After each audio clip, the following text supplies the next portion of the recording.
If you've been told clogged arteries are a life sentence or that medication is your only option, this episode is for you. We're going to be diving into how arteries become clogged, what causes the damage, and what you can do to reverse it naturally. Right after this.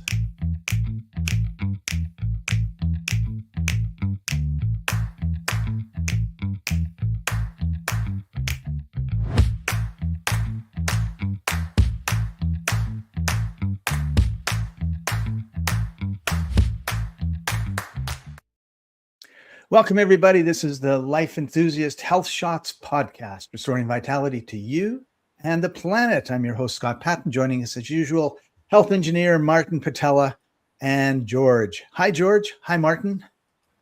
Yes, George especially. George probably knows a lot about clogged arteries, or at least how to unclog them, because that guy is just so educated. Yes, he's full of knowledge. It makes us really happy to see him every week. All right. So make sure you like, subscribe, do all that good stuff. It helps. Share, tell your friends. And let's talk about our arteries. And I think where we need to start is the main difference between our philosophy and the big pharma philosophy, which is we don't believe. If you have a symptom, you need to do something if you're in pain and everything else.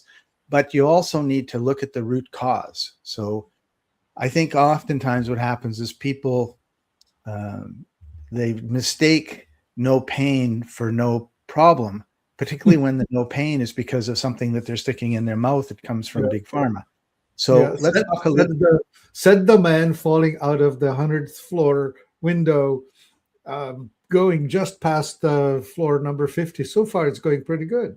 Yeah, that's right. That's right. So let's talk a little bit about the root cause. Let's give everybody a little education on our arteries. We clog them up. Obviously, that happens a lot. There's lots of surgery, stents, and all that sort of stuff that's being done to people. And that usually means quality of life is going to be really crappy. Yeah. We have been really betrayed by the industry and the lobbyists, because back when, somewhere in the 60s, it started when Kellogg, Mr. Kellogg, after whom Kellogg's flakes are named, and Mr. Kraft, after whom Kraft macaroni and cheese are named, were doing their thing. They were lobbying the US government to let them have their way with what we tell people they should eat. And one of the people that they hired was some Harvard people, I forget their names, may they die in shame. They signed a report that tells us that sugar's fine and that starch causes no problem. And they started blaming fat and connecting it to cholesterol. And they associated eating cholesterol with high circulating cholesterol. And from about 1970, we have been promoting the heck out of eat starch, eat low fat. Yeah, that's how they put it. Low fat. That was the word of the day, right? Because eating fat made you fat. Yeah, and also gave you cholesterol, right? Right. The cholesterol in the egg yolk is that which will give you high cholesterol, and eating egg yolks was tantamount to heart disease. Right. All connected and not necessarily the full picture. Right. Remember people making egg white omelets? I did. Yeah. It tastes like crap. Oh, so just to interrupt you for a second, Martin, there has been a change in the health authorities in the United States, and they made a change to the food pyramid. So instead of having just a little bit at the top of good stuff, they've now flipped it over, and all the good stuff it's on the top, but it's wide. So eating natural foods, unprocessed foods, not eating seed oils is all come along. So we're making progress, whether he listens to us or not. Yeah. I certainly agree that this flip of the food pyramid is actually a very, very good suggestion. We should be eating raw, unprocessed, unboxed items that are one or two ingredients to it rather than the long list of preservatives and colorings and emulsifiers and who knows what else that stabilize it for a long, long, long shelf life. Right. Okay, so let's talk a little bit about the role of inflammation and plaque in Yeah. our artery health. Yeah, so that's the point. So we start with starch. Starch is three strings of glucose molecules hooked together. Starch comes to us from white rice, white potato, sweet potato, grains, especially wheat, and all of them. That starch put into our diet is decomposed into glucose and is expressed in glycemic index. You can see glycemic index of 100. That's pure glucose, and that's what starch does. And so when you eat that, it instantly, well, not instantly, but very quickly, turns into pure glucose and hits you in the bloodstream. And as soon as it's in the bloodstream, that's tantamount to being in fight or flight mode, highly stressed, prepared for heavy expenditure of physical energy, fight or flight. So if you have a damage of some sort to, let's just say, your arteries, because that's our focus today, and you're in fight and flight mode, you're not going to be repairing anything. That's a fact. In fact, you'll be trying to preserve your mere existence, right? So for the next 5 to 10 minutes, all we care about is that you survive the next 10 minutes. And if that causes you not to repair something and that repeats over and over and over, eventually you have a heart problem. Okay, so in just the glucose, if there's too much circulating glucose, the next thing that happens, insulin arrives to try and get rid of it, and then it turns into triglyceride, and triglyceride turns into visceral fat, belly fat. Right. But while all of this is taking place, this circulating inflammation is eating at the interior of the arterial walls, essentially sandblasting the inside of your circulatory system. So instead of having a smooth surface for the blood, it's a rough surface. Yeah. And in that rough surface, the caulking material that the body uses to smooth it out is cholesterol. So the cholesterol is the repair tool to try and make it less rough. So I had an analogy that popped into my head as you were talking, and let's see if this works. It goes like this. You have just built a brand new house. The painters have come in, and the person before them has drywalled the house. Now they have painted it. It's a beautiful, smooth surface. It looks great. But you get mad and you take a hammer and you bang 3 or 4 times and make holes in the wall.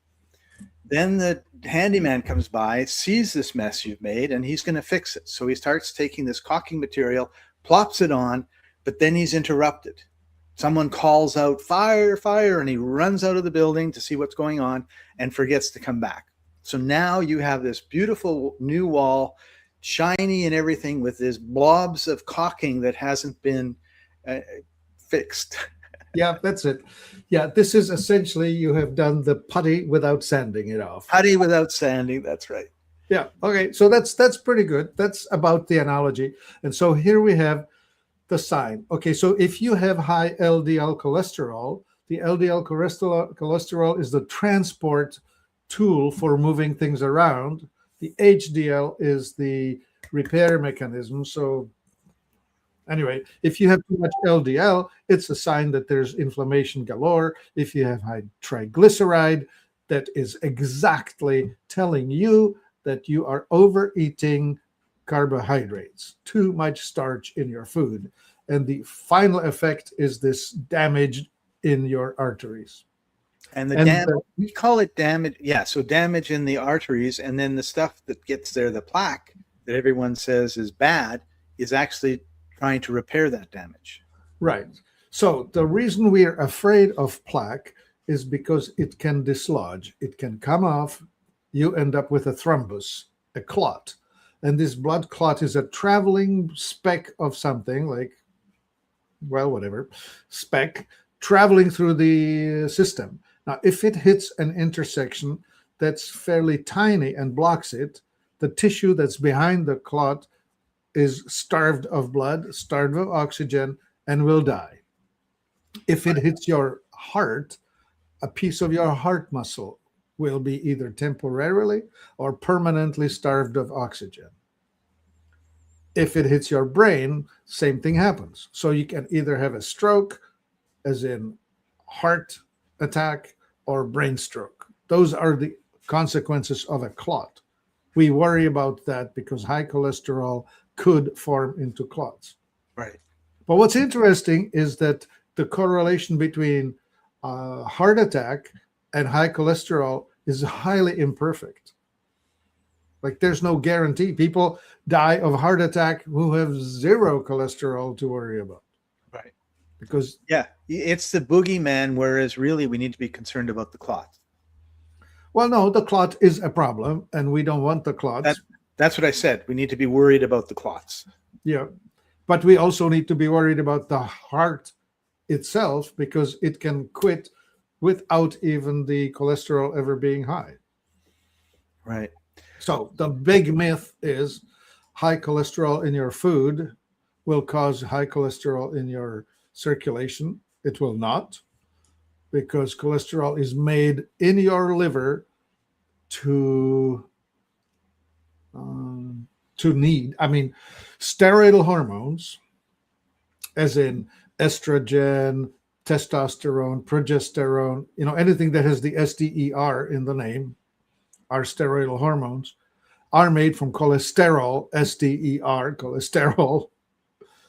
Okay, it's the same stuff. So if you end up with a cholesterol-lowering drug, the first thing that happens to you is that your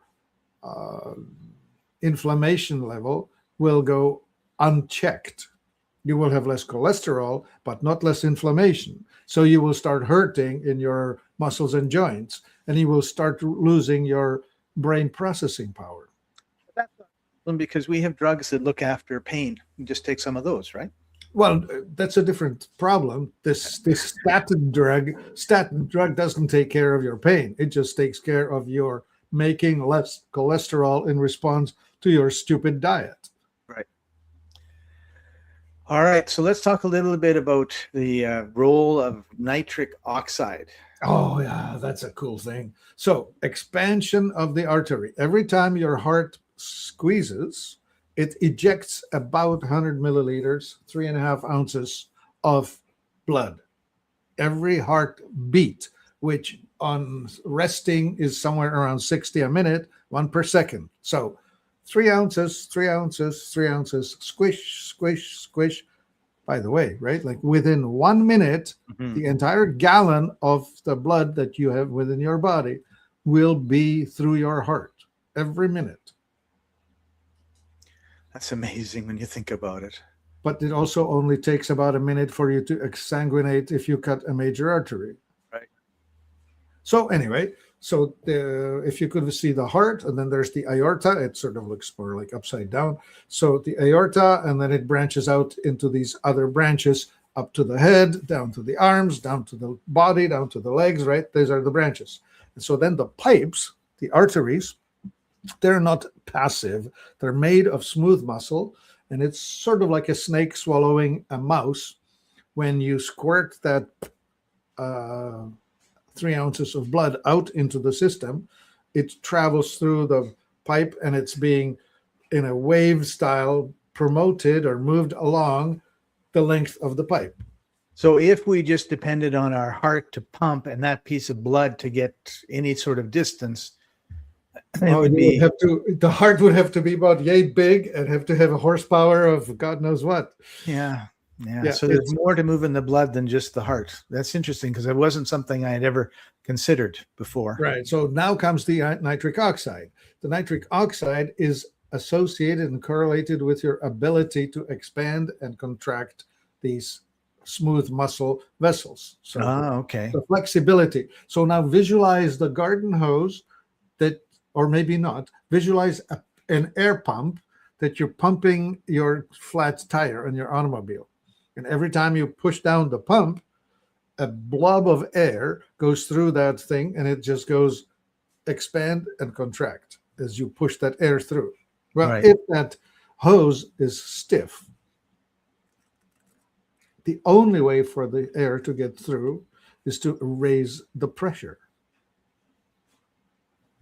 Because you either expand to allow the pressure to travel, or if the expansion doesn't happen, the pressure goes up. Right. That's where we get stiffening of the arteries from lack of flexibility of the missing nitric oxide, and the blood pressure goes up in response to the volume still needs to go through. Right. So what role does nitric oxide play in this? Facilitates the expansion and contraction. So, okay. So it's the blood pressure management, if you will. There's another role in it. Nitric oxide is what the famous blue pill gives you rise in, because in order for your blood vessels in your spongy tissues in your penis to allow for the blood to flood in and to increase the size of that tiny little organ to something that's useful, you need to put a lot of blood in there. And nitric oxide is the agent that facilitates the expansion of those little blood vessels for it to blow up into the size it needs to be for performance. So it's important we have the right amount of nitric oxide in our bodies. Yeah. What are some ways that we can do that naturally? For some algae type of things. I remember Eclonia being the most famous for that. You probably have some notes on that. Then I don't remember exactly. I know the amino acids, citrulline, arginine, whatever they're in, they'll do it. Would being out in the sun help? Well, that you get more vitamin D3, probably. Okay. And one of the other things that they were talking about was magnesium. Okay, well, so now magnesium is, of course, the flexibility mineral, right? Calcium, more stiff, magnesium, more flexible. So of course, to facilitate flexibility, you want to have magnesium on board. But I just don't remember what you need to eat to have more nitric oxide in your diet. I think the main idea here would be the magnesium calcium balance, and not eating garbage, right? Yeah, things that will of course. If your general health is good and you're eating well and you're drinking good water, structured water, then your body's going to be able to handle all of that. Yeah, I would go with that. I mean, you want to eat things that are rich in magnesium. So that would be all the green things. Chlorophyll is the most magnesium you can get. So wheatgrass, barley grass, chlorella, those type of things. Right. Chocolate is famously rich in magnesium, if you can believe it. Good. You know, I've had a chocolate chip cookie, but I've been really good on not eating chocolate bars and chocolate for the last, let me say, bad chocolate, like milk chocolate and all those things. And I haven't missed it at all. It's really weird. I think when I did my nicotine thing, it just totally rewired me on certain foods, because it's like before I was like, oh, I got to find chocolate, open up all the drawers looking for chocolate. And you were really up to chocolate. Yeah. Yeah. And I so enjoy chocolate. I like bitter chocolate.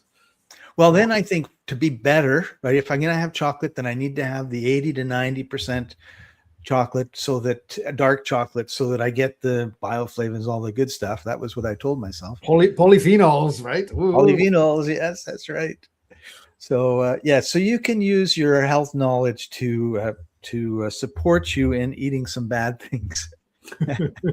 I can justify just about any stupid thing I want. That's right. But honestly, I want to tell you that I do enjoy chocolate. It's just that I try to maintain some level of sanity, right? So maybe this much chocolate as opposed to this much chocolate, like not the whole bunny, please. Right. So George added beets and cloves. All right. I'll take your word for it, George. Yeah. I don't have the search engine going to answer the question. So, I mean, beets, especially red beets, are famous for supporting the liver health. Oh, okay. I didn't realize that, although I always try to have beet juice and pickled beets. And yeah, those are very, very healthy. All right. So now we kind of understand how our arteries get clogged. We get this plaque and cholesterol and stuff trying to repair, but we don't let our body repair. So how can we reverse these clogged arteries? And I specifically want to talk about the reverse cholesterol transport. Like we have a built-in recycling system, right? Yeah. Well, we do sell an enzyme tool. It's called Lipicept, Lipicept, which you can find on our website. That's a lower your cholesterol by 20 to 30 points if you must. But the quickest way to reverse your cholesterol in your circulating body, in your blood, is to switch your diet, lower the temperature of the burning within your body, which you will accomplish by switching to more fat, less starch. Right. Yeah. And I have a list of about 6 things. Let's just quickly go through it because I know time is flying. One was to support this natural process of reversing the cholesterol is niacin. Right. And then boosting the HDL cholesterol, because you talked about that earlier. Mm-hmm. And then, this is one that we just hate. Exercise. What do we hate about that? We're all sitting in front of a computer for 12 hours a day. I know. I was being a bit facetious, but honestly, cardio is good. Yeah, right? Anything that's not used will atrophy. So that's right. Better use and then it. Fasting. So now that's an interesting thing, right? Like you will create this artificial stress on the body either by exercise rather than physical work, like you just move heavy things or walk carrying stuff, or this business about not eating, where you will take a 16-hour or 24-hour break from food and force your body to start consuming fat reserves. Yeah. And I've been trying to have a full day fast, and I've been totally unsuccessful. And go ahead. What I realize is you have to set things up for success, whatever you're doing, right? Like if you want to lift weights, then make sure there are weights nearby that you can go and lift. And it's the same thing with when you're fasting. First of all, what are the triggers? Like, I watched the news and I have to eat some popcorn or drink a Coke or whatever because I'm so upset. This is what I notice is when I get sort of stressed out and I don't realize I'm getting stressed out, it's like that triggers wanting to eat. And once you sort of realize what your triggers are and what causes you to want to go and eat when you shouldn't be eating, then you need to remove those things. So my example is very simplistic, right? You watch the news and then there's a commercial for Big Macs and you go in the fridge and you eat a cake, right?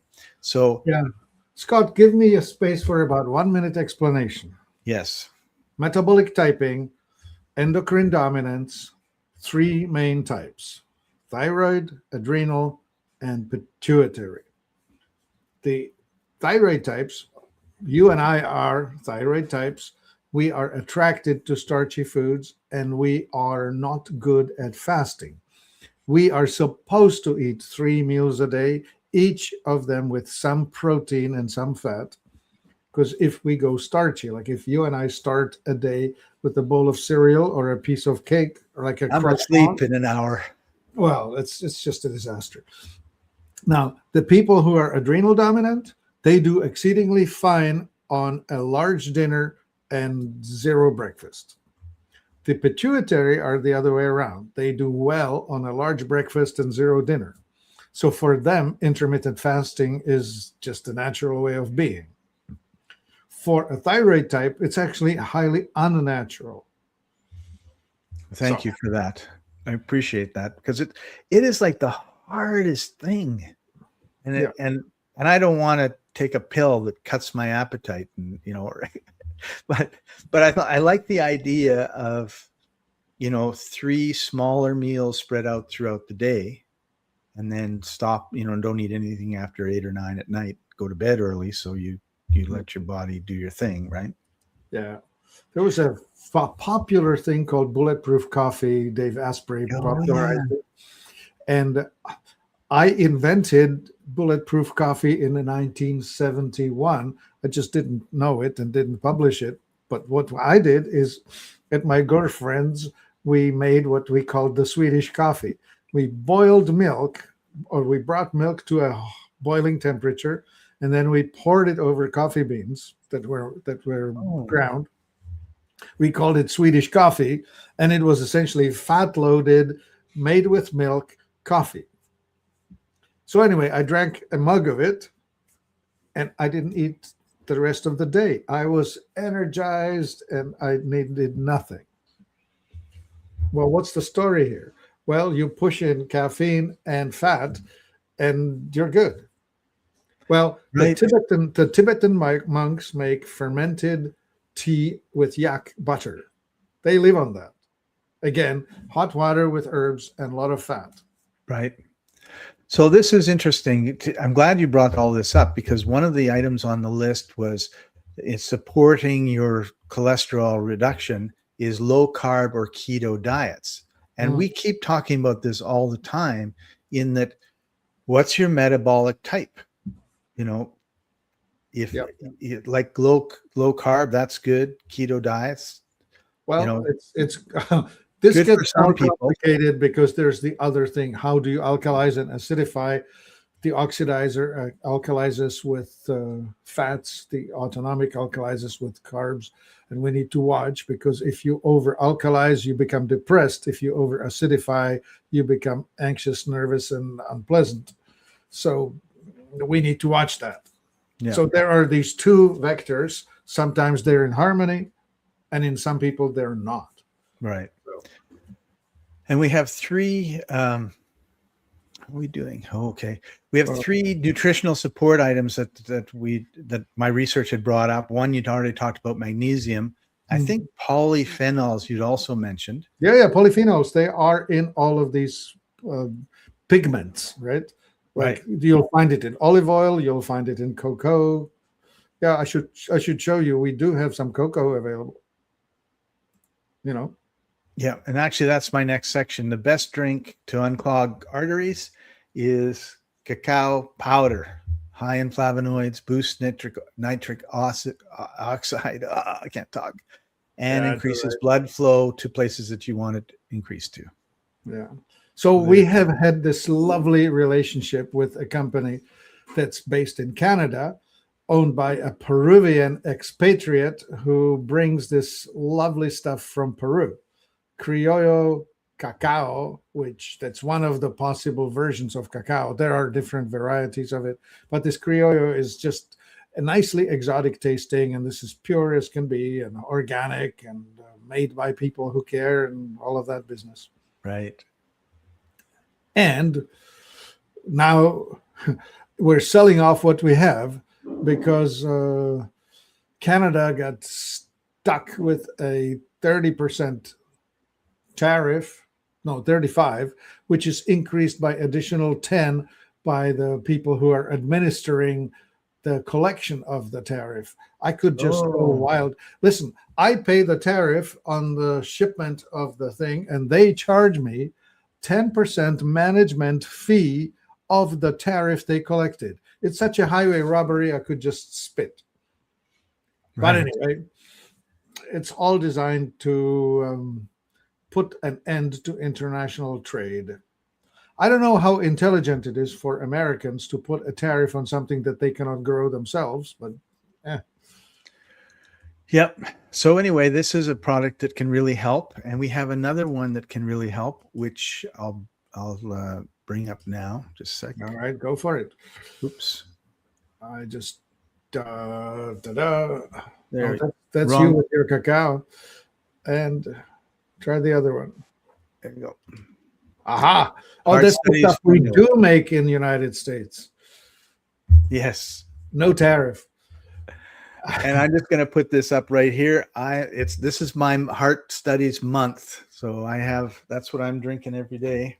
Yeah, that's great. Start off the day. Yeah, this stuff needs to be taken on an empty stomach because it's loaded with amino acids, but it's also loaded with other things. And one of the things that it's loaded with are trace minerals, chromium and vanadium. Chromium is called GTF, glucose tolerance factor. It manages or helps your body manage the glucose that you get in your body. But there's a lot of stuff in it. I mean, Yeah. Oh gosh, this stuff deals with the stiffening of the arteries, the clogging of the arteries, the aging issues, the fat processing issues. Like there are layers upon layers in this product. It's a beautiful product, and we'll put them both in the links to both in the descriptions. Yeah, you want to be taking this maybe steady all the time if you're one of the people who needs help, or at least now and then, every few months, do a bottle of this to flush out whatever's accumulating and just give yourself a clean out. Right. Yep. Cool. All Yeah. right. So there you have it. Anything else we want to talk about? Heart.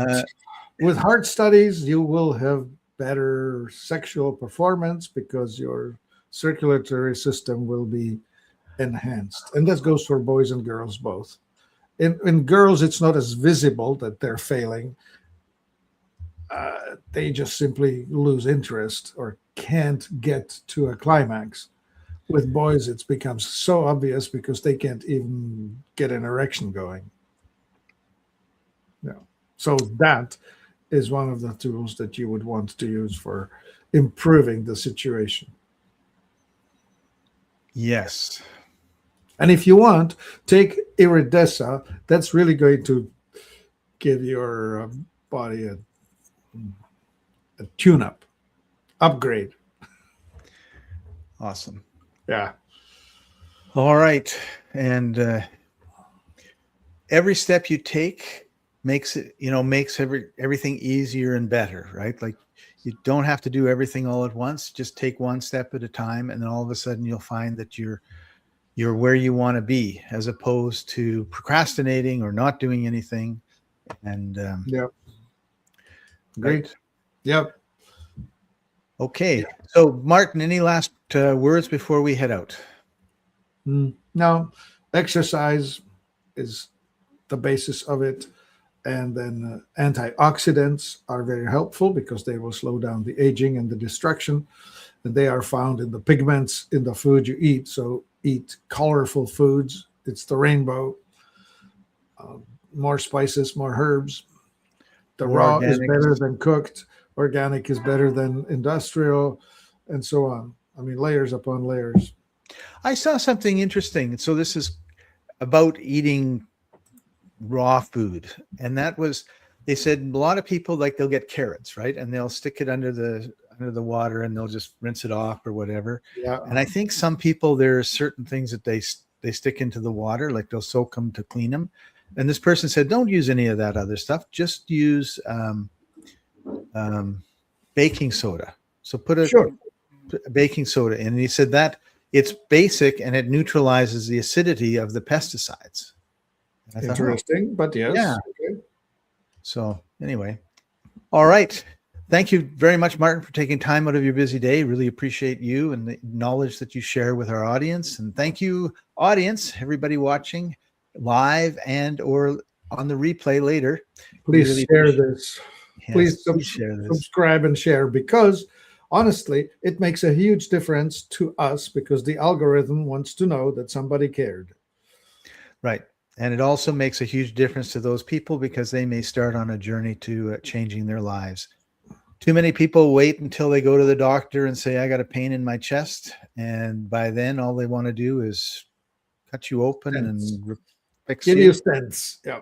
Stents and new hearts and all those good things. And you don't need to do that. So George says he does share and he cares. Thank you, George. You are a care bear, and we appreciate you more than you know. Yeah, we love you. All right. So this has been the Life Enthusiast Health Shots podcast, restoring vitality to you and the planet. We'll see you next time, everybody. Bye-bye. My body's a temple, but the walls are cracked. Stuck in the rubble of the years I've stacked. Stagnation in my veins like a river to the dust. Toxic whispers in the wind, but I gotta rebuild. I must.